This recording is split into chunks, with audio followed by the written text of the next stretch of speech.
ফার্স্টে তো এখানে আমি আমার বাবাকে দেখেই হাসছিলাম। তারপরে কিছুক্ষণ রেস্ট নিয়ে খেয়ে দিয়ে পরই আমরা বেরিয়ে গেছিলাম পশুপতি মার্কেটে যাওয়ার জন্য। ওটা বেশ আমাদের হোটেলের থেকে একটু কাছেই ছিল, তাই ভাবলাম আমরা ওখানে গিয়ে একটু ঘুরে আসি।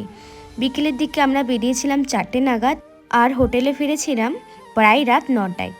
বেশ ভালো লাগছিল ওখানে ঘোরাঘুরি করতে।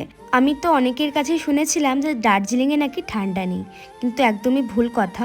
আমার কিন্তু বেশ ঠান্ডা লাগছিল। আর এখানে কাকুর এই সিনটা দেখে আমার হাসতে হাসতে পেট একেবারে ব্যথা হয়ে গেছিলো। তারপরে কি দার্জিলিং স্পেশাল মোমো খেলাম।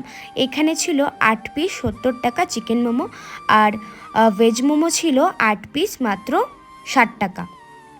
তারপর ওখানে বেরিয়েই গেছিলাম একটুখানি কেনাকাটা করতে, আর এটা পরেও কিন্তু আমাকে বেশ ভালো লাগছিল। আর আমরা যা কেনাকাটা করেছিলাম, রাম কাকু এত ভালো বার্গেনিং করেছিল কি বলি। তারপরে বেশ খানিকক্ষণ